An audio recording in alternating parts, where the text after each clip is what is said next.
بسم الله الرحمن الرحيم. ومن أحسن قولا ممن دعا إلى الله وعمل صالحا وقال إنني من المسلمين.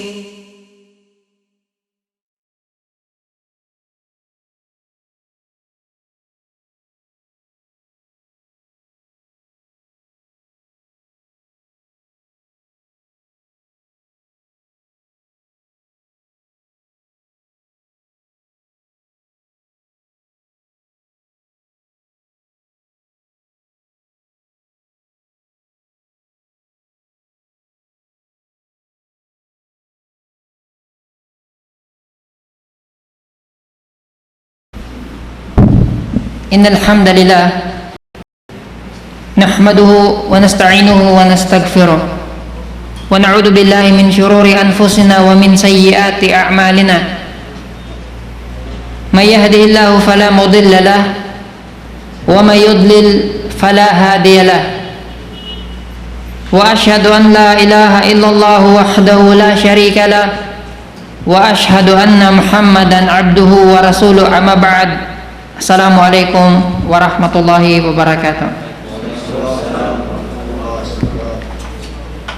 Ang lahat ng pasasalamat at papuri ay para kay Allah subhanahu wa ta'ala lamang, ang ating tagapaglikha at tanging nag-iisang Panginoon na karapat-dapat pag-alayan ng lahat na wagas na uri ng pagsamba.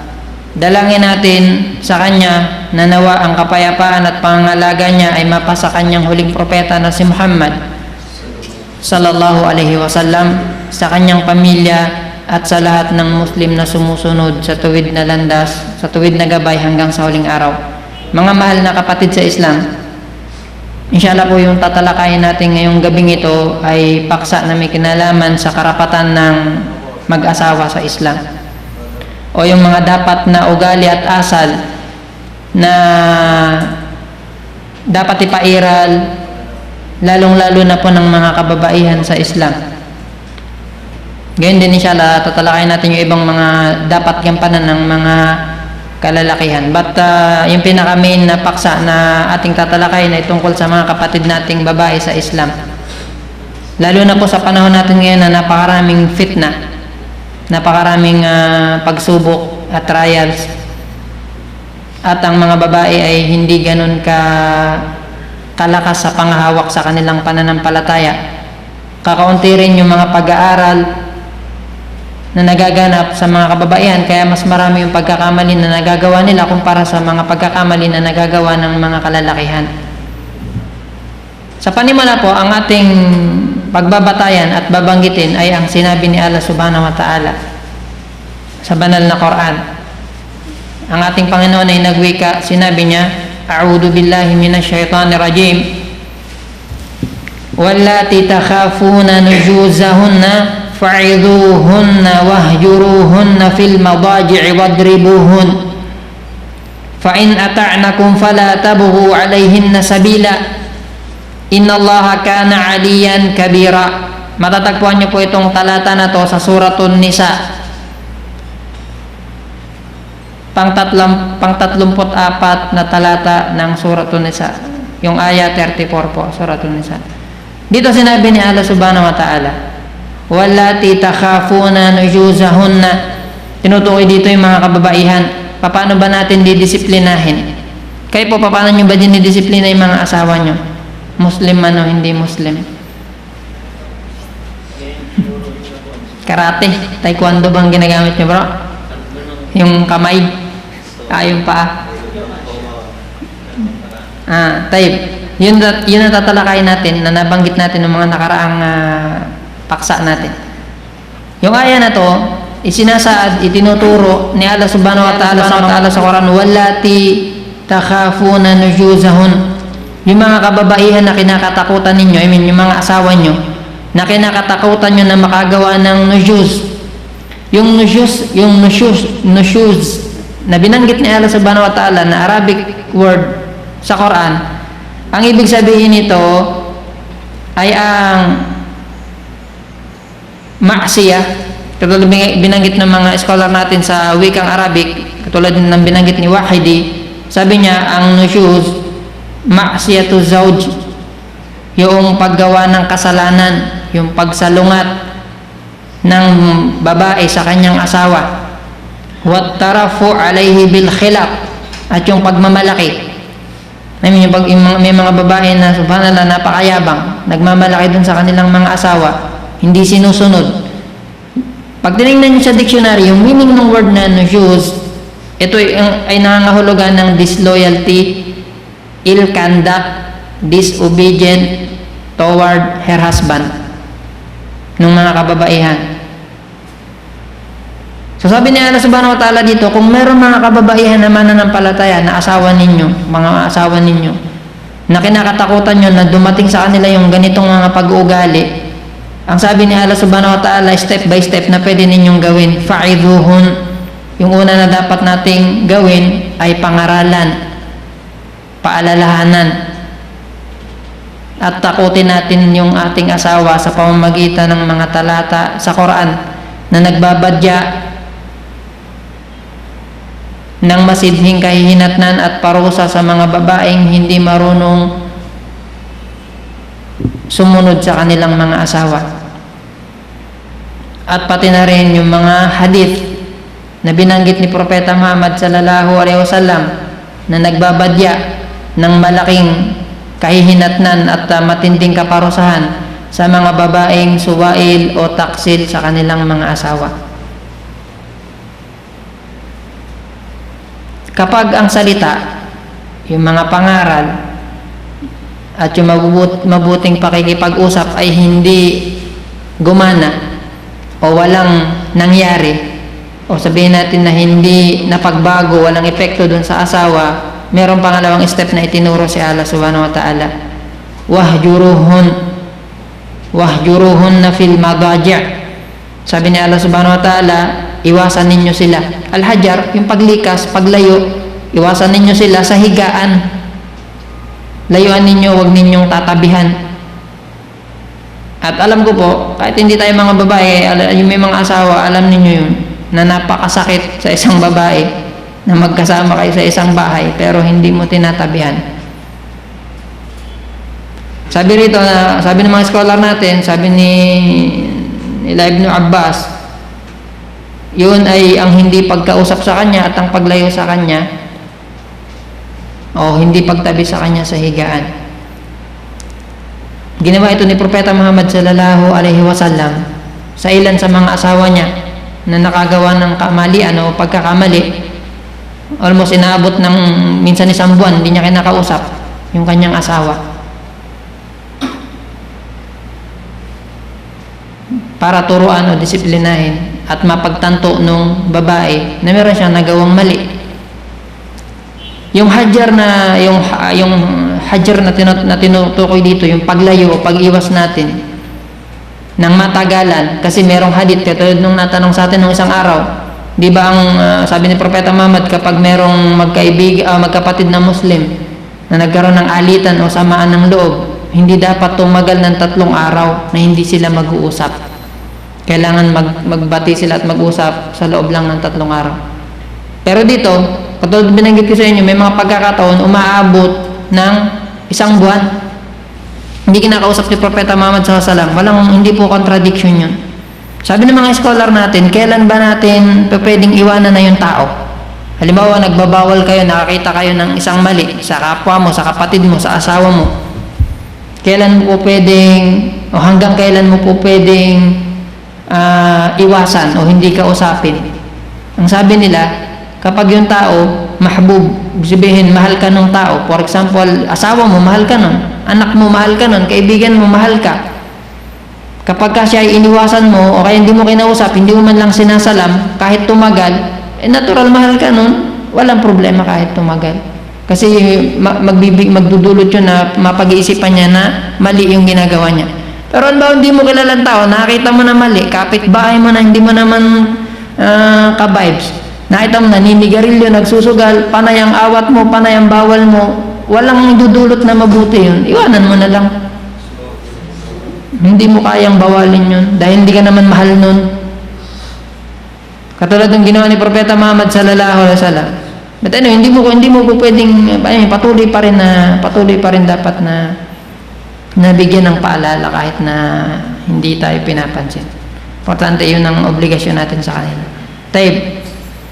Halimbawa, hindi pa rin umubra yun. Hindi na pinayuhan na natin, pinagsabihan na natin, walang epekto. Nilayuan na natin o iniwasan na natin, hindi natin kinakausap. Kahit magkasama kayo sa bahay, wala pa ring epekto. Ang sabi ni Allah subhanahu wa ta'ala, fadribuhun. Pwede nyo silang paluin. Ba't hindi yung palo na mag-iiwan ng latay o kaya ay mag-iiwan ng dugo o ng pasa o kaya ay na mapipilayan yung asawa o anumang mga grabe o severe na suntok o kaya ay sakit yung pinadanas nyo. Hindi po ganun. Hindi katulad tayo ng ibang mga kalalakihan. Wala sa Islam nun. Na kapag nagalit sa asawa, halos dugo na yung muka, tumutulo na yung labi, puro pasa yung katawan. Kung saktan o gulpihin, ganun-ganun na lang. Sa Islam, iginagalang, minamahal at pinapangalagaan yung mga babae po. Kaya lang ito yung mga pamamaraan na itinuro sa atin ng Islam. Sabi ni Allah subhanahu wa ta'ala rito, pagkayari nun, فَإِنْ أَطَعْنَكُمْ fala tabghu alayhin na sabila. Kapag sumunod na sila, alin man dito sa mga binanggit ni Allah subhanahu wa ta'ala na pamamaraan, wala na kayong dahilan para iwasan sila o hindi sila kausapin o kaya ay saktan pa sila. Inna Allaha kana aliyan kabira. Tunay na si Allah subhanahu wa ta'ala, siya ang kataas-taasan, siya ang dakila. Taib. Pakinggan niyo po yung napakaraming hadith, lalo na sa mga kababaihan natin na may kinalaman sa dapat pagiging mabuti at masunurin ng isang babae sa kanyang asawa. Sinabi ni Ibnu Abbas, at itong hadith na ito matatagpuan nyo sa Sahihain, Sahih al-Bukhari at Muslim, anna Rasulullah sallallahu alaihi wasallam, tunay na ang propeta ni Allah subhanahu wa ta'ala na si Propeta Muhammad alaihi salatu wasalam, sinabi niya, idza da'a ar-rajulu imra'atahu ila firashihi falam ta'ti la'anatha al-malaikatu hatta tusbiha. Sabi ni Propeta Muhammad sallallahu alaihi wasallam, kapag inanyayahan ng lalaki yung kanyang asawa sa kanilang tulugan at hindi pumunta o hindi pinahunlakan ng babae, isinusumpa siya ng mga anghel hanggang mag-umaga. Yung mga babae na hindi pinapaunlakan yung kanyang asawa, kapag inaya siya sa higaan nila, yung babae na yun ay nasa sumpa ng mga anghel hanggang mag-umaga. Sa ibang salaysay, sabi ni Propeta Muhammad sallallahu alaihi wasallam, fabata wa huwa ghadban alaiha la'natul malaika hatta tusbih. Sa ibang salaysay, sinabi ni Propeta Muhammad, halimbawa na natili nung gabi na yon yung babae at galit sa kanya o namumuhi sa kanya yung kanyang asawa, isinusumpa siya ng mga malaika, ng mga anghel hanggang mag-umaga. Sa ibang salaysay pa rin, sinabi ni Propeta Muhammad, idza batatil mar'atu hajiratan firasha zawjiha fata'ba illa kana alladhi fis sama sakhitan 'alayha hatta yarda'anha zawjuha. Sinabi ni Propeta Muhammad sallallahu alaihi wasallam, kapag dumating yung gabi at yung babae ay nanatili na iniiwasan niya o nilalayuan niya yung higaan nila ng kanilang asawa, o inaya siya ng kanyang asawa sa kanilang higaan at yung babae ay tumanggi, maliban na lamang na yung nasa kalangitan ay namumuhi at nagagalit sa babae na yun. Hanggat hindi nalulugod at hindi niya napapaligaya yung kanyang asawa, hindi mawawala yung pagkamuhi sa kanya nung nasa kalangitan. Sabi ni Jabir radiyallahu anhu, mula kay Propeta Muhammad sallallahu alaihi wasallam, talathathun la taqbalullahu lahum salah wala turfa'u lahum ila samai hasana. Sabi ni Propeta Muhammad sallallahu alaihi wasallam, merong tatlong uri ng tao hindi tinatanggap yung kanilang sala. Tatlong uri ng tao, Muslim yung tinutukoy, hindi tinatanggap yung kanilang pagdarasal at walang itinataas o iniaangat na kabutihan para sa kanila. Yung tatlo na yon, Sino yung tatlo na yan? Sabi niya, al-abdul abiku hatta yarji'a ila mawali. Yung alipin na tumakas dun sa kanyang mga amo hanggat hindi siya bumabalik. Hindi tatanggapin sa kanya yung kanyang sala at walang itataas sa kanya na anumang kabutihan. Yung pangalawa, al-mar'atu as-sakhitu 'alayha zawjaha hatta yarda anha. Kabilang dun sa mga taong hindi tinatanggap yung sala nila at walang iniaangat sa kalangitan na kabutihan, yung babae na namumuhi sa kanya yung kanyang asawa hanggang malugod yung asawa niya sa kanya. Wasakran hatta yashu. At yung isang Muslim na lasing, lango sa alak, hindi tatanggapin ng kanyang sala at anumang kabutihan sa kanya hanggat hindi siya bumabalik sa matinong pag-iisip. Kahit magsala pa yung lasing, hindi tatanggapin. Sa malinaw dito, subhanallah, napakaraming mga paalala mula kay Propeta Muhammad sallallahu alaihi wasallam kung paano binibigyan ng aral o tinuturuan yung mga kababaihan kung paano maging masunurin, kung paano maging mabuti sa kanilang mga asawa. Kabilang pa rito yung hadith, binanggit ni Propeta Muhammad sallallahu alaihi wasallam, awwalu ma tus'alu anhu al-mar'atu yawmal qiyamah an salatiha wa an ba'liha. Ang kauna-unahan tatanungin sa kababaihan sa araw ng paghuhukom ay tungkol sa kanyang sala at tungkol sa kanyang asawa. Paano mo isinagawa yung karapatan ni Allah subhanahu wa ta'ala at paano mo isinagawa yung karapatan ng asawa mo mula sa iyo. Yan ang kauna-unahan na tatanungin sa mga kababaihan sa araw ng paghuhukom. Sinabi rin ni Propeta Muhammad sallallahu alaihi wasallam, la yahillu limra'atin tu'minu billahi wal yawmil akhir an tasuma wa zawjuha shahidun illa biidni wa la ta'dhana fi baytihi illa biidni. Sino mang babaeng Muslim na naniniwala kay Allah subhanahu wa ta'ala at sa araw ng paghuhukom, hindi siya po pwedeng mag-ayuno kung yung kanyang asawa ay nandoon sa kanilang tahanan. Tinutukoy dito na pag-aayuno yung voluntarily na pag-aayuno, hindi yung pag-aayuno sa buwan ng Ramadan. Ini-encourage kasi tayong mag-ayuno po tuwing araw ng Lunes at Huwebes. Hindi ko pwede mag-ayuno pa. Ang babae, kung gusto niya ayuno na volunteer, halimbawa gusto niya mag-ayuno ng Lunes o kaya Huwebes o kaya yung 3 araw sa kalagitnaan ng bawat buwan, hindi siya po pwedeng mag-ayuno kung nandun yung asawa niya. Halimbawa, ayaw ng asawa niya na mag-ayuno siya, hindi siya po pwedeng mag-ayuno ng voluntary na pag-ayuno. Yung pag-ayuno na hindi siya pwedeng bawalan ng asawa niya, yung sa Ramadan. For example, Lunes, gusto mag-ayuno ng babae, gusto niya mag-fasting. Yung asawa niya nandun at ayaw ng asawa niya, hindi siya po pwedeng mag-ayuno. Hindi ho, pag hindi nagpapawalan ng asawa, mag-ayuno. Walang problema kung gusto ng asawa. Kahit nandun po. Apo. Kasi mostly kasi pag ang mag-asawa magkasama, natural, alam niyo na yung buhay mag-asawa, hindi natin kailangan ipaliwanag. Bawal sa mga nag-aayuno yung mga bagay na may kinalaman sa gawain ng mag-asawa. So, halimbawa gusto ng lalaki tapos nag-aayuno yung babae, anong gagawin niya? Dapat mo lang paalam muna yung babae. Dapat magpaalam siya kung gusto niya mag-fasting at pag pinayagan ng asawa, wala namang problema. Isang kulang daw ng ayubayan Ramadan. Iba po yun. Bukas lang mag-ayuno, so pwede siyang paalam ng babae sa akin, mag-ayuno siya bukas. For example, meron siyang binabayaran dun sa mga araw na hindi niya napag-ayunuhan nung buwanong Ramadan, kailangan tapusin niya muna yun kahit na nandun yung asawa niya. Kailangan mabayaran niya yung bago dumating yung susunod na Ramadan. Dahil, sabi ni Propeta Muhammad SAW, hindi pinahintulot sa isang Muslim na mananampalataya kay Allah subhanahu wa ta'ala at sa araw ng paghuhukom na siya ay mag-ayuno kung nandun yung kanyang asawa at walang pahintulot sa kanya. Hindi rin siya po pwedeng lumabas ng bahay kung nandun yung asawa niya at walang pahintulot niya. Yung mga babae natin kung maglabasan ng tahanan, walang pahintulot ng asawa, subhanallah, kung alam lang nila kung ano yung sumpa na inilaan sa kanila ng Islam. Taib. Eto pa, subhanallah, pakinggan niyo po itong mga hadith na to. At makita niyo rito kung gaano dapat maging masunurin talaga ang mga babae sa asawa nila.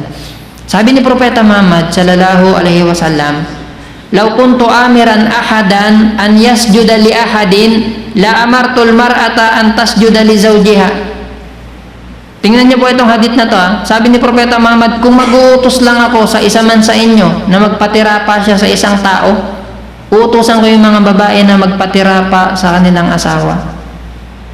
Kung pwede lang sa Islam na magpatira pa sa ibang nilikha at maliban kay Allah subhanahu wa ta'ala, pinag-utos ni Propeta Muhammad sallallahu alaihi wasallam sana na magpatira pa yung mga babae sa mga asawa nila. Ganon ka ang tawag dito, karespeto dapat yung ipinapakita ng mga kababaihan sa mga asawa nila. Pero hindi po yun ang nangyayari. Marami tayong alam at alam natin sa mga sarili natin na nangyayari, hindi yun ang nangyayari. Mas matapang pa yung mga babae kung minsan sila yung hari ng tahanan po. Parang yung lalaki walang kwenta sa ibabaw ng lupa. Di ko alam kung nasaan na yung mga napag-aaralan nila. Pati na rin tayo. Po? Ha? Pare-pareho tayo?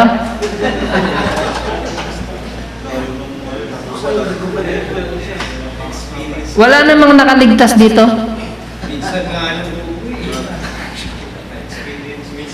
Walang nakaligtas dito, mamaya mapapakinggan nyo kung bakit. Tayo. Meron isang sahaba, babae. Yung tita ni Hussein ibn Muhsin, isang sahaba na babae. Din, sahaba, namuhay nung kapanahon ng Propeta Muhammad na Muslim. At namatay na Muslim. Yung tita nitong sahaba na to, Muslim din. Si Hussein, yung tita ni Hussein ibn Muhsin. Itong babae na to, binanggit niya yung asawa niya kay Propeta Muhammad. Siguro nagre-reklamo o merong mga bagay na gustong anong tawag niya, reklamo kay Propeta Muhammad tungkol sa asawa niya. Ang sabi ni Propeta Muhammad sa babae, unduri ayna anti minhu. Sabi niya, tingnan mo yung sarili mo kung saan ka nakalagay dapat sa asawa mo. Fa innahu jannatuki wa naruki. Subhanallah, itong hadith na to, sabi ni Propeta Muhammad dun sa babae at sa mga kababaihang Muslim. Tingnan ninyo, sabi niya, kung saan ang kalagayan nyo sa inyong mga asawa. Sapagkat kayo mga kababaihan, ang pagpasok nyo sa paraiso at sa impyerno ay nasa kamay ng inyong mga asawa. Ang pagpasok ninyo sa paraiso ay nasa kamay ng inyong mga asawa, sa paraiso o sa impyerno. Kaya dapat alam ng babae kung paano niya pakikitunguhan, kung paano siya magiging masunurin sa kanyang asawa po. Sinabi pa rin ni Propeta Muhammad sallallahu alaihi wasallam, la yandurullahu ila imra'atin la tashkuru li zawjiha wa hiya la tastaghni anhu. Si Allah subhanahu wa ta'ala hindi niya tinitingnan yung babae na hindi marunong magpasalamat sa kanyang asawa at hindi nakokontento dun sa kanyang asawa. Hindi tinitingnan ni Allah subhanahu wa ta'ala yung babae na hindi marunong magpasalamat sa kanyang asawa at hindi nakokontento dun sa anumang bagay na meron yung kanyang asawa.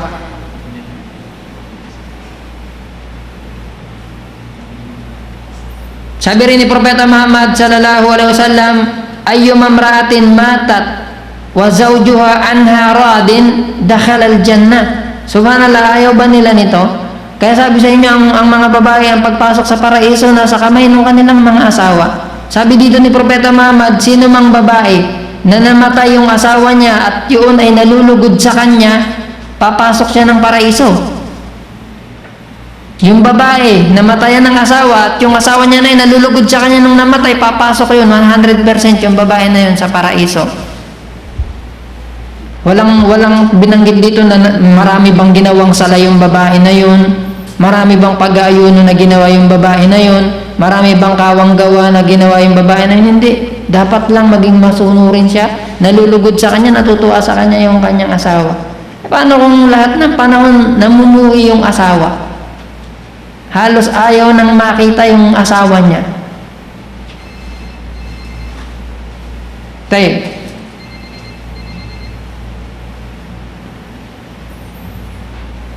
Sa isang hadith, kanina nabanggit na rin natin yung mga naunang hadith, may kinalaman pa rin dito. Sabi sa isang hadith ni Propeta Muhammad sallallahu alaihi wasallam, nararapat yung mga babae, lagi niyang hinahangad yung pagkalugod ng kanyang asawa at nilalayuan yung anumang mga bagay na ikamumuhi nito.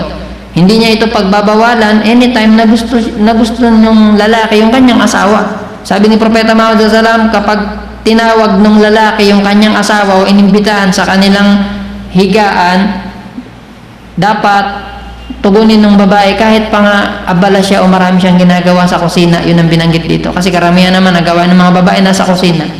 So kahit may ginagawa siya, kailangan niyang tugunin yung panawagan ng kanyang asawa. Maliban na lamang po, katulad ng binanggit ng ating mga scholar, maliban na lamang kung yung babae ay mayroong pangrelihiyon na kadahilanan na hindi niya tutugunin yung kanyang asawa. For example, merong buwan ng dalaw, may menstruation period, dumating yung bisita ng babae. Kahit na ano pang gusto ng asawa, hindi po pwede. O kaya dinudugo pa rin yung babae sa hinong panganganak, hindi rin po pwede. So hindi yun na ipinahintulot sa Islam. Waalaikumsalam warahmatullahi wabarakatuh. Ipinagbabawal na mahigpit sa relihiyong Islam na gamitin ng lalaki yung kanyang asawa kapag ito ay mayroong buwan ng dalaw. Hindi siya po pwedeng sipingan hanggat hindi nakapaliligo yung babae na yon. Hindi rin po pwedeng lapitan. Nagawin nila yung ginagawa nila mag-asawa. Sabi ni Propeta Muhammad sallallahu alaihi wasallam, man atahaidan aw imra'atan min duburiha faqad kafara bima unzila ala Muhammadin sallallahu alaihi wasallam. Sino man ang gumamit sa kanyang asawa habang ito ay mayroong regla o kaya ginamit niya yung kanyang asawa sa likuran, tunay na hindi siya mananampalataya sa anumang bagay na ipinababa kay Muhammad sallallahu alaihi wasallam. Haram yun sa Islam, yung mga ganong gawain. Mahigpit na ipinagbabawal. Sabi ni Propeta Muhammad sallallahu alaihi wasallam, mal'unun man atahaidan aw imra'atan fi duburiha. Isinusumpa sa Islam ang sino mang gumamit o sumiping sa babaeng may regla o kaya sa babae na ginamit yung likuran. Bawal po yun sa Islam. Mahigpit na ipinagbabawal. Waalaikumsalam warahmatullahi wabarakatuh. So dito po sa mga narinig natin ng mga talata sa Quran, sa mga hadith ng ating mahal na propeta na si Muhammad sallallahu alaihi wasallam, at sa mga pahayag ng ating mga ulama, yung mga dalubhasa sa Islam, mapagtatanto natin na nararapat o obligatory sa lahat ng kababaihang Muslim, dapat niyang malaman na siya ay katulad ng isang alipin sa kanyang asawa. Yung kahulugan, pero hindi ibig sabihin na alipin ng babae sa Islam. Pero kailangan niya malaman, katulad narinig ko sa mga brother natin, ang ganda ng modelo, kung nakikita niyo yung mga Japanese woman, kung paano subhanallah makitungo, humarap, kumilos sa harapan ng kanilang mga asawa. Nakakahiya sa mga non-Muslim pa natin nakikita. Dapat ganun ang reaksyon, ganun ang tugon ng mga kababaihan sa mga asawa nila. Pag sinabi mo upo, upo. Pag sinabi mo upo, sampal lang aabutin mo. Lumayas ka dito sa loob ng tahanan ko. Yes, darling. Kahit Muslim, upo, upo, siya pala yung nakaupo. Subhanallah, akala ko yung asawa pinapaupo.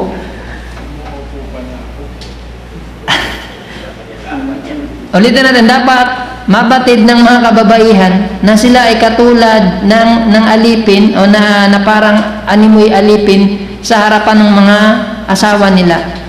Hindi sila dapat kumilos o gumalaw o anumang bagay na gawin nila sa sarili nila ni sa kanilang yaman, maliban na lamang sa kapahintulutan ng kanilang mga asawa. Dapat laging inuuna ng mga babaeng Muslim yung karapatan ng asawa niya bago yung karapatan niya. Dapat inuuna ng mga babaeng Muslim yung karapatan ng mga kamag-anak ng asawa niya bago yung karapatan ng mga kamag-anak niya. At dapat lagi siyang nakahanda kung nais ng babae ay nung asawa niya kung nais ng lalaki nasipingan siya o kaya ay gawin nila yung mga ginagawa ng mag-asawa, dapat laging malinis, dapat laging mabango, dapat laging handa yung babae. Hindi niya dapat ipinagmamalaki o ipinagyayabang yung kanyang kagandahan o yung kanyang yaman o yung kanyang kalagayan sa lipunan.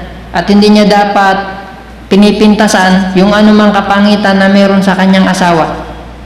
Sabi ng isa sa mga ulama natin, Sabi niya, napunta ako minsan sa Badia, sa disyerto. May natagpuan ako isang bahay na pinaninirahan ng isang pamilya. Nakita ko, sabi niya doon, yung babae, napakagandang babae. At yung asawa, saksakan ng pangit, yung lalaki. Napakapangit ng lalaki. Ang sabi ng sheikh, kay patardina linapsiki ang takuni tahta mitlihada. Sabi niya, paano ka nalulugod? Natutuwa ka na kasama mo o asawa mo itong ganitong itsurang nilalang. Ang sabi ng babae, pakinggan niyo po, maybe yung asawa ko, sabi niya, ay napakabuti ng relasyon niya sa pagitan niya at ni Allah subhanahu wa ta'ala. Kaya ako yung ibinigay na gift, ako yung ibinigay na regalo o gantimpala ni Allah subhanahu wa ta'ala dun sa kanyang asawa na pangit ang itsura, yung panlabas. At ako po, sabi niya, maaaring napakapangit ng relasyon ko sa pagitan ko at ni Allah subhanahu wa ta'ala, kaya yung asawa ko ay parusan ni Allah subhanahu wa ta'ala sa akin. Sabi ni Aisha radhiyallahu anha, pakinggan niyo po ito, pinakamarunong na babae na naitala sa kasaysayan ng lupa, marahil siya na, si Aisha radhiyallahu anha. Hindi kayang tumbasan ng mga kalalakihan sa panahon natin pagdating sa karunungan, sa pag-intindi at pag-unawa sa relihiyon. Pinakamamahal, isa sa pinakamamahal na asawa ni Propeta Muhammad, asawa ng kanyang pinakamatalik na anak ng kanyang pinakamatalik na kaibigan, si Abu Bakar radhiyallahu anha. Pakinggan niyo po kung ano yung sinabi ng babae na to, subhanallah, na itinuturing na ina ng lahat ng mananampalataya, na itinuturing na isa sa pinakamataas na magkakamit ng karangalan sa mga kababaihan sa paraiso, sa Jannah. Anong sabi niya? Ya ma'syaran nisa, law ta'lamna bihaqqi azwajikunna alaykunna ja'alatil mar'atu minkunna tasmahul ghubar min qadami zawjiha bi khaddi wajhiha. O kayong mga kababaihan, sabi niya, kung nalalaman nyo lang yung karapatan ng mga asawa nyo mula sa inyo, ay talaga namang gagawin ng babae sa inyo na punasan niya yung alikabok sa paa ng kanyang asawa sa pamamagitan ng kanyang pisngi. Kung nalalaman lang, sabi ni Aisha, kung nalalaman nyo lang kayong mga kababaihan yung karapatan ng inyong mga asawa mula sa inyo, ay talaga namang gagawin ng mga kababaihan na pupunasan niya yung alikabok at dumi sa paa ng kanyang asawa sa pamamagitan ng kanyang muka. Ganon dapat kasunurin, ganon kababang loob yung mga kababaihan sa harapan ng kanilang mga asawa. Nararapat sa mga babaeng Muslim na palaging mahiyain, pinapakita nila yung pagiging mahiyain sa harapan ng kanilang mga asawa. At lagi niyang ibinababa yung kanyang paningin sa harapan ng kanyang asawa. Baliktad no? Yung babae, yung lalaki, pagpasok ng bahay, hindi makatingin sa asawa. Sa babae. Kasi nagagalit na ba't gabi kayong umuwi? Nabaliktad na talaga ang panahon. Subhanallah. Kailangan yung mga babae, laging naroon yung pagsunod nila sa pinag-uutos ng kanilang mga asawa. Laging tahimik kapag yung kanilang asawa ay nagsasalita. Dapat tumatayo kapag dumarating yung asawa at lumalayo siya sa lahat ng bagay na ikamumuhi ng kanyang asawa. Dapat tumatayo rin siya kapag lalabas yung kanyang asawa upang ihatid. At lagi siyang inihanda niya yung kanyang sarili kapag dumarating na yung oras ng pagtulog. Iniiwasan dapat ng mga kababaihan ang pagtataksil, lalo na kung yung kanilang mga asawa ay wala. Kailangan iniingatan nila yung kanilang higaan at yung kanilang kayamanan at yung kanyang tahanan. Dapat lagi siyang maganda, mabango kapag nandoon yung kanyang asawa. Lagi niyang ginagalang, pinapahalagahan yung kanyang asawa, yung mga kamag-anak nito, at dapat nakikita ng mga kababaihang Muslim palagi na yung nagagawang maliit ng kanyang asawa ay napakarami na sa kanila. Yung kuunting nagagawa dapat ng mga kalalakihan, dapat malaki na yung tingin ng mga babae doon. Tayo. Inshallah po dito, ngayon naman tatalakayin natin inshallah yung mga kahalagahan, kagandahan na idudulot sa mga kababaihan kung sila ay magiging masunurin at mabuti. At yung napakatinding parusa doon sa mga suwail na asawa, doon sa mga babaeng hindi sumusunod o hindi naging matapat sa kanilang mga asawa. Ang una nating babanggitin po, inshallah, yung mga kahalagahan at kagandahan na idudulot doon sa mga masunurin na babae na asawa. Nararapat sa mga babae na Muslim na may ganap na takot kay Allah subhanahu wa ta'ala na magsumikap na sundin ang kanyang tagapaglikha na si Allah subhanahu wa ta'ala at sundin yung kanyang asawa at lagi niyang hahangarin yung pagkalugod ng kanyang asawa, sapagkat katulad ng binanggit natin, ang pagpasok ng babae sa paraiso o sa impyerno ay nasa pamamagitan ng kanyang asawa. Binanggit natin yung hadith kanina, ayyum amra'atin matat alaiha matat zawjuha rad ayyum amra'atin matat wa zawjuha radin anha dakhalatil jannah. Sino man na babae na namatayan ng asawa o namatay yung asawa niya at yung asawa niya na yun ay nalulugod sa kanya, papasok siya ng paraiso. Naintindihan niyo po yung hadith? Sino mang babae na namatay sa kanya yung asawa niya at yung asawa niya na yun natutuwa, nalulugod, masaya at maligaya sa piling niya nung sila yung nabubuhay pa, papasok siya ng paraiso. Nangangahulugan nito o yung kasalungat na kahulugan ng hadith na to, sino mang babae na namatay sa kanya yung asawa niya at namumuhi yung asawa niya, sa paraiso din kaya papasok? Natural dun sa isang tahanan. Yung mga babae na namatayan ng asawa at namumuhi sa kanya, hindi papasok sa paraiso.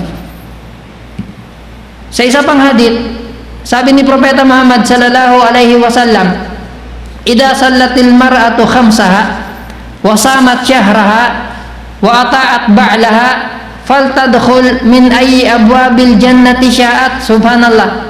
Pakinggan niyo po itong hadith na to. Walang napakaraming hiningi sa mga babae para pumasok sa alinmang pintuan na gusto niya sa paraiso. Ang sabi lang dito, kapag ang babae ay laging nagdarasal ng 5 beses na inobligadong sala, yung pang-araw-araw na sinasala natin, kapag ginagawa ng babaeng Muslim yun, at nag-aayuno siya tuwing buwan ng Ramadan, at sinusunod niya yung kanyang asawa, 3 lang yung kailangan niyang mahigpit na dapat pangalagaan. Hindi inutusan na mag-jihad, hindi inutusan na magbigay ng kawang gawa, hindi sinabi rito sa hadith na to na magsagawa ng maraming hajj, na iwasan yung napakaraming ganito. Subhanallah, 3 lang, yung pagdarasal, yung pag-aayuno at yung pagiging masunurin sa asawa. Anong gantimpala? Sasabihin sa kanya sa araw ng paghuhukom, pumasok ka sa paraiso sa kahit anumang pintuan mo gusto. Kahit anong pintuan ng paraiso po gusto niya pumasok, dapat lang niyang gampanan itong 3 na to. Subhanallah, kung nalalaman lang ng mga babae kung gaano kahalaga yung mga bagay na to, dapat ginagawa nila yun. Sabi ni Propeta Muhammad sa iba pang salaysay, alayhi salatu wassalam, yastaghfiru lil mar'atil muti'ati li zawjiha at-tayru fil hawa. Parang yung talibul ilm, yung taong naghahanap ng karunungan, ganun din yung meaning ng hadith tungkol naman sa mga kababaihan. Humihingi ng kapatawaran doon sa babaeng masunurin sa kanyang asawa. Sino? Lahat ng ibon sa himpapawid, sa hangin. Wal hitanu fil ma, ang mga isda sa karagatan.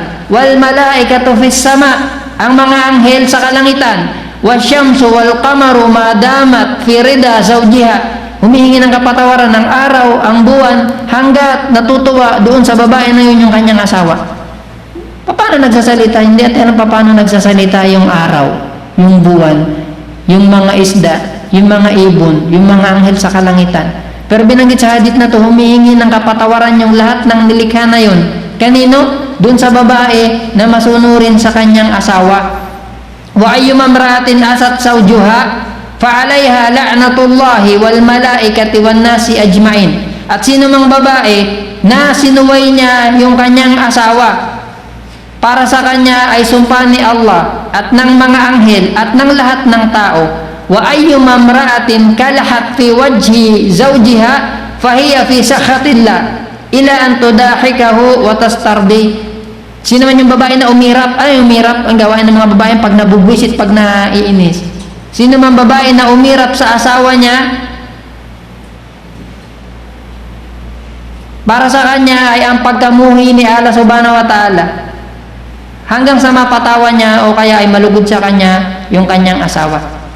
Wa ayyum amra'atin kharajat min dariha bighairi idni zawjiha la'anatha al-malaikatu hatta tarji'. Sino mang babaeng Muslim na lumabas sa kanyang tahanan na walang pahintulot ng asawa niya, isinusumpa siya ng mga anghel hanggang sa siya ay makabalik. So andito na po yung mga kahalagahan inshallah na babanggitin natin at kagandahan para sa mga babaeng masunurin sa kanilang mga asawa. Dumating o inisinaysay mula kay Propeta Muhammad sallallahu alaihi wasallam, kanyang binanggit, arba'u minan nisa'i fil jannah wa arba'un fin nar. Merong apat na kababaihan sa paraiso sila at merong apat sa impyerno sila. Sino yung apat na mga kababaihan na papasok sa paraiso?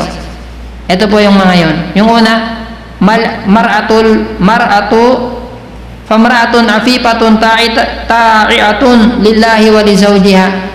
Yung mga babaeng disente, yung malinis, yung laging dalisay at masunurin kay Allah subhanahu wa ta'ala at sa kanyang asawa.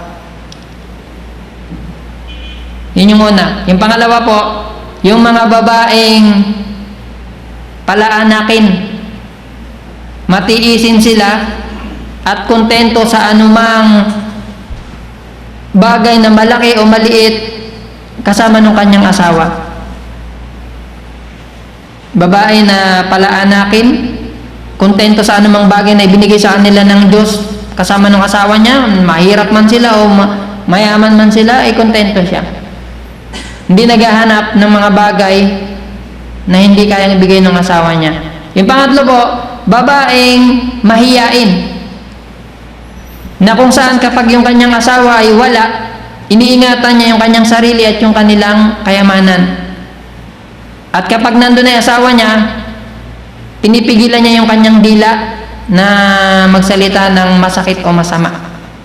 Yung pangapat, babae na namatay sa kanya yung kanyang asawa at naiwanan sila ng mga anak na maliliit pa.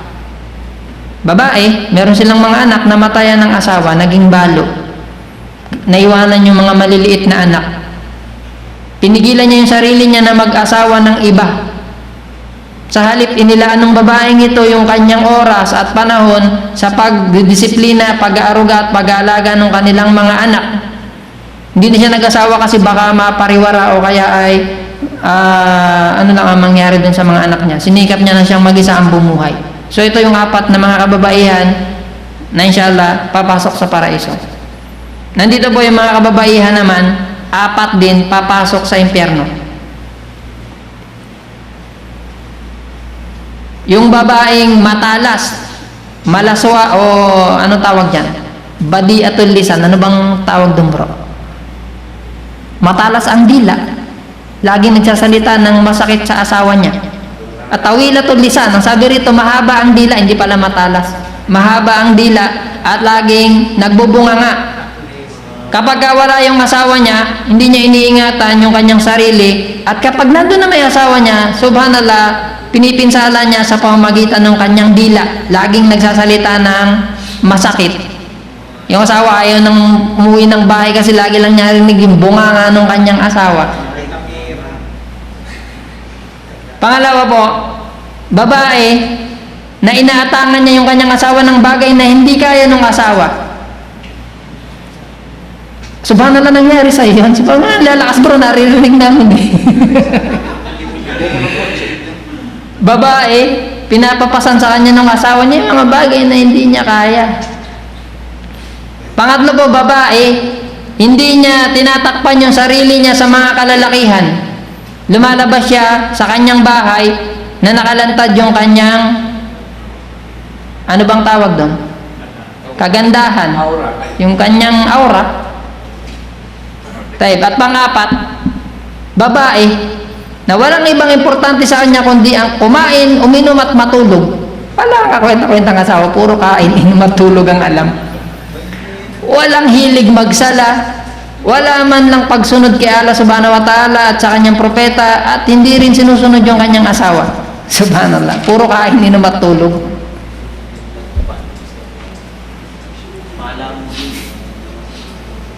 Kapag ang mga babae po ay ganito ang katangian, tapos lumalabas pa ng tahanan nang walang pahintulot ng kanyang asawa, sila ay kabilang sa mga isinumpa.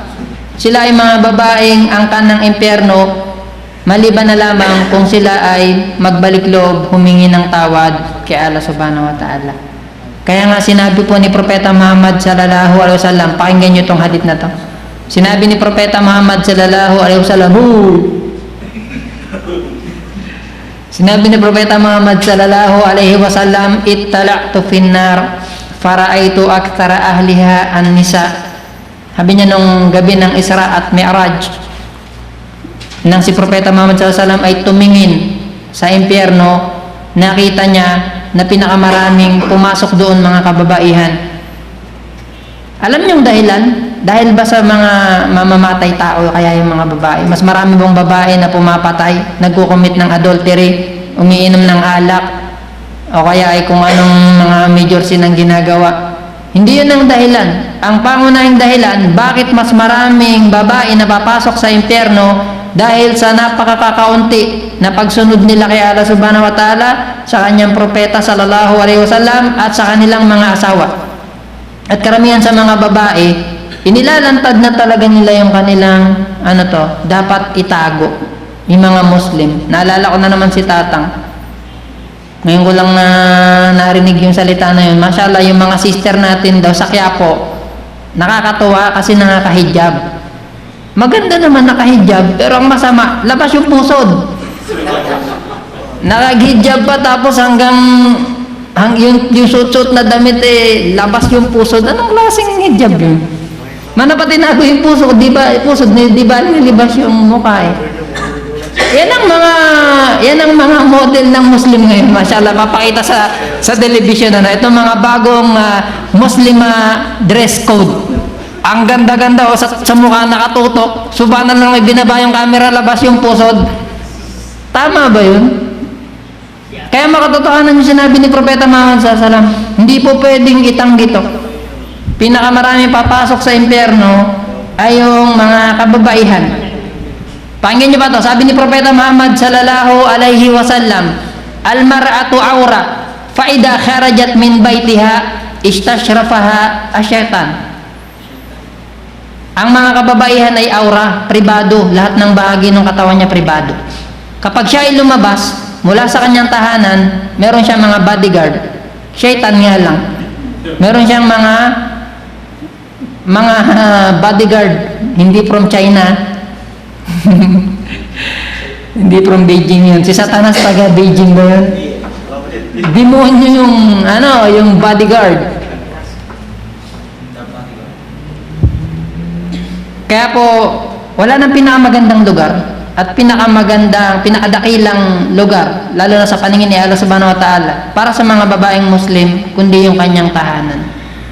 At yung mga babae, lahat ng paraan gagawin at idadahilan para makalabas.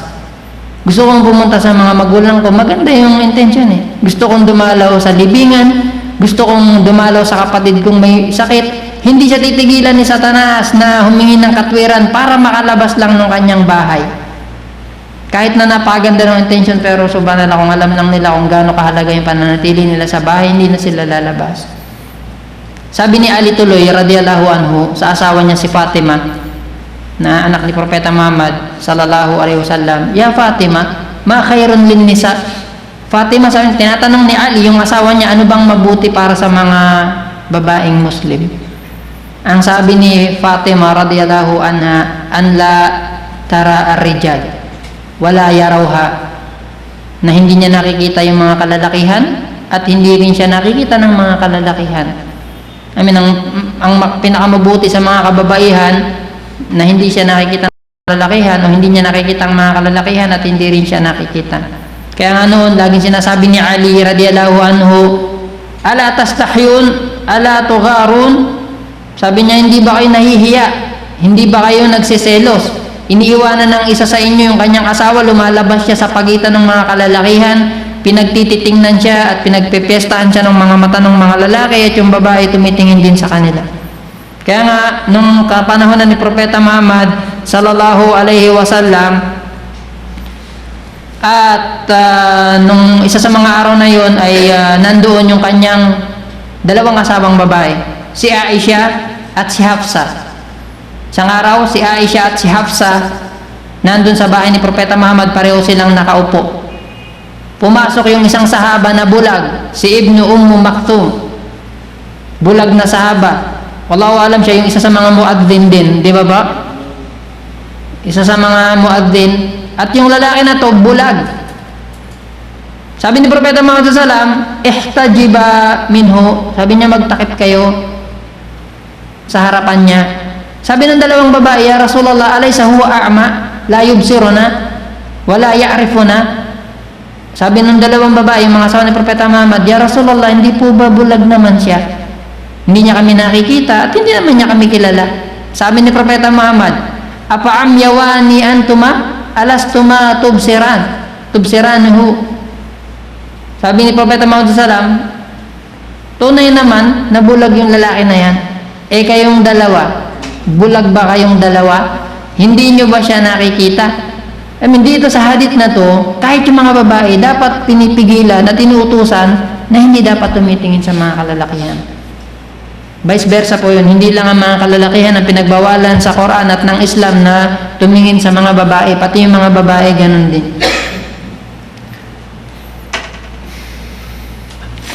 Taib.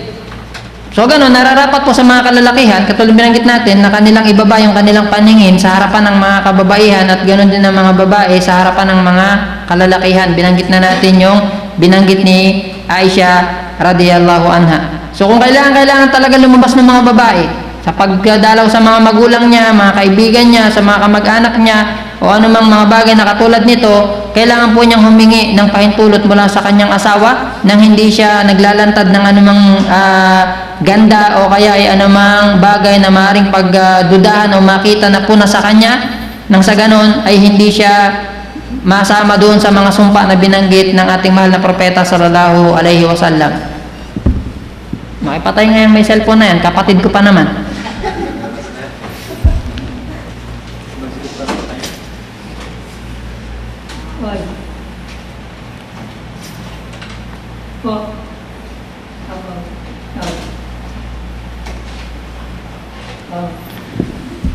Taib, pakinggan niyo pa po itong hadith na to.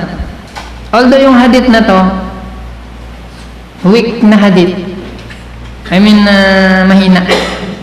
Kaya lang, babanggitin natin kasi may kaugnayan siya doon sa mga nakaraang hadith. So yung mga hadith, pagka kahit mahina at merong mga malalakas na hadith na kasing kahulugan o kaya katulad ng mga hadith na yun, pinapalakas na rin. Anyway, etong hadith na to, binanggit ni Ali radhiyallahu anhu, kasama niya yung kanyang asawa na si Fatima radhiyallahu anha.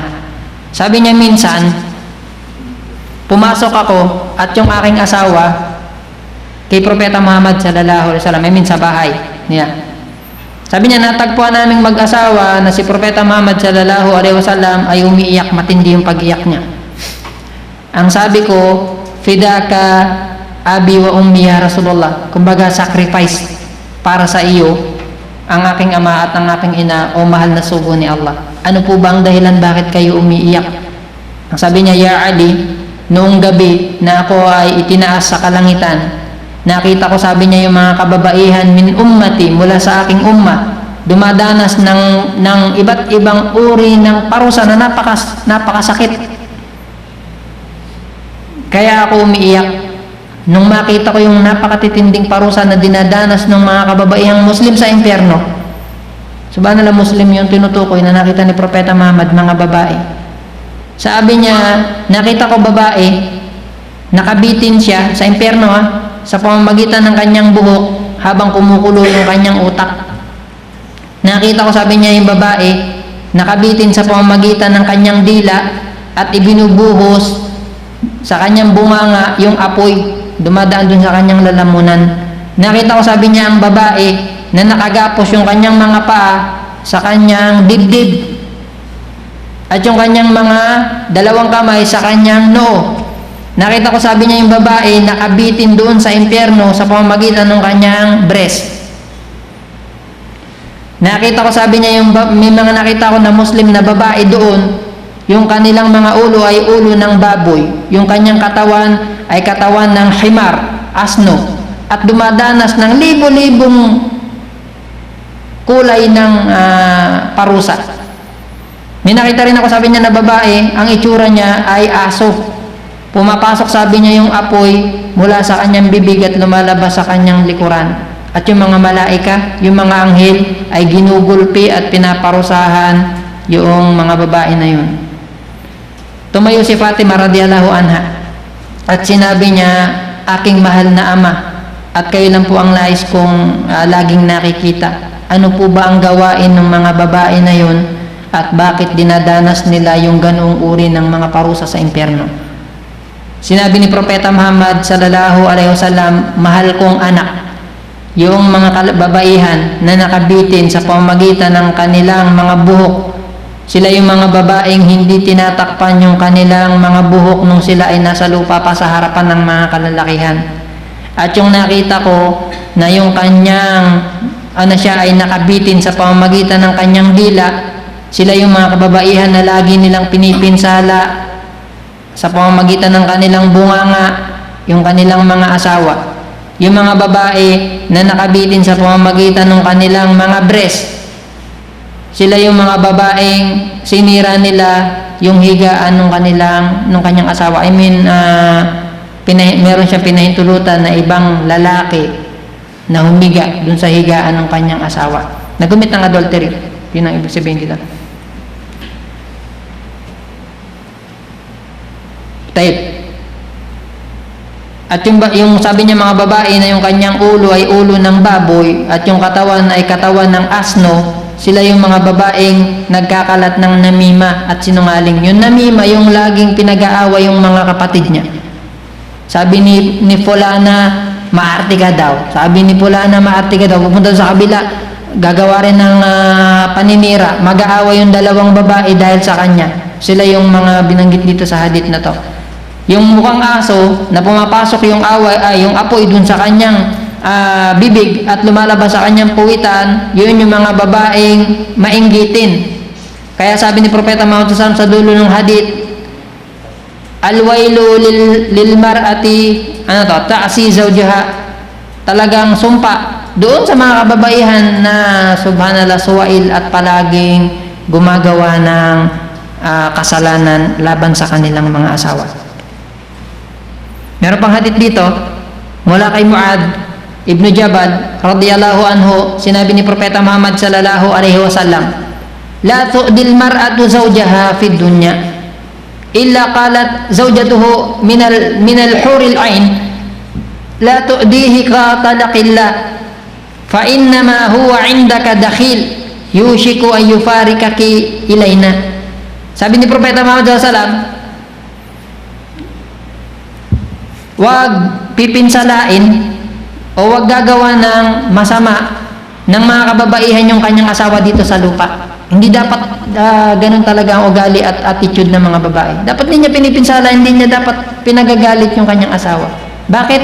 Kasi yung mga mapapangasawa niya na hurul ain sa kalangitan, yung mga babaeng nilikha ni Allah subhanahu wa ta'ala doon sa Jannah, nagsasabi, anytime na gagawa ng masama o magsasalita ng masama o anumang bagay na hindi katutuwa nung lalaki, yung kanyang asawa, sinasabi nung mga hurul ain sa kalangitan, katalakilla. Pagka sinabing katalakilla, mamatay ka nawa, patayin ka nawa ni Allah subhanahu wa ta'ala, digmain ka nawa ni Allah subhanahu wa ta'ala. Sabi niya, tunay na yung asawa mo ay nandyan sa'yo ngayon, kapiling mo. Malapit na, sabi niya, na iwanan ka niyan at mapunta sa amin. Yung mga babae na mapapangasawa ng mga mananampalataya doon sa paraiso.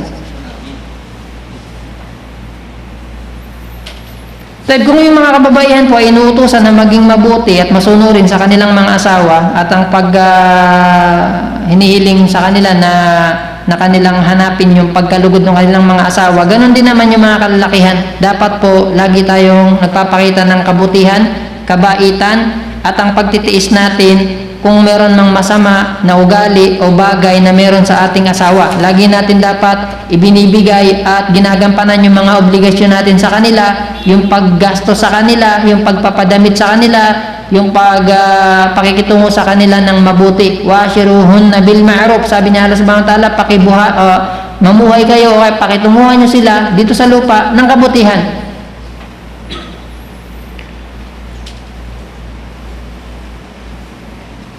Sabi ni Propeta Muhammad SAW, khairukum li ahlihi, ang pinakamabuti sa inyo ay yung pinakamabuti sa kanilang mga asawa. Khairukum altafaqum bi ahlihi, ang pinakamabuti sa inyo ay yung pinakamabait sa kanyang asawa. At ang ating propeta na si Muhammad sallallahu alaihi wasallam, napakatindi ng kanyang kabaitan pagdating sa kanyang mga asawa. Sabi rin niya sallallahu alaihi wasallam, ayyuma rajulin sabara ala su'i khalqi mar'atihi a'tahu Allahu al-ajr mithlu ma a'ta Ayub alaihi salatu wasalam. Sino mang lalaki na nagtimpi, nagtiis sa pangit na ugali ng kanyang asawa, ay bibigyan siya ni Allah subhanahu wa ta'ala ng gantimpala katulad ng gantimpala na ibinigay kay Prophet Job alaihi salatu wasalam. At sino man na babae na magtiis sa kanyang asawa o sa pangit na ugali ng kanyang asawang lalaki, bibigyan din siya ng ajar o ng gantimpala na katulad ng binigay ni Allah subhanahu wa ta'ala kay Asiya, imra'atu Fir'aun. Kay Asiya, yung asawa ni Faraon. Tama. Eto, nabanggit na natin ilang beses na. Isinalaysay na mayroong lalaki nagre-reklamo at gusto niyang ang tawag dito, reklamo, yashtaki, reklamo, di ba bro? Nirereklamo niya yung ugali ng kanyang asawa. Bungangera po eh. Kaya ang ginawa niya, pupunta siya sa Amir al-Mu'minin, kay Umar radiyallahu anhu. Kung nabasa niyo po ang kasaysayan ng Islam, especially yung sira ni Umar, yung talambuhay ni Umar ibn Khattab, napakatigas na tao pagdating sa mga kalaban, subhanallah. Ya Rasulullah, pahintulutan niyo po ako, pupugutan ko ng ulo yung munafik na yan. Nung kapanahonan ni Propeta Muhammad, si Omar, isa sa pinakamagiting na mandirigma. Wala siyang narinig na nagsabi ng salit ng masama o gumawa ng masama laban kay Propeta Muhammad, maliban na lamang na lumapit siya. Ya Rasulullah, pahintulutan niyo po ako, pupugutan ko ng ulo yung tao na yan. Ganun katapang, puro pugot ng ulong maririnig niyo. Nung kapanahonan na siya na ang khalifa, siya na yung pinuno, patay na si Propeta Muhammad, patay na si Abu Bakar. Doon sa pamayanan na kanilang tinitirhan, merong isang lalaki, may problema sa asawa niya. Katulad ng mga problema natin, mashallah. Bungangera kasi yung asawa po. قال رسول الله صلى الله عليه وسلم لأن يهدي الله بك رجلا واحدا خير لك من حمر النعم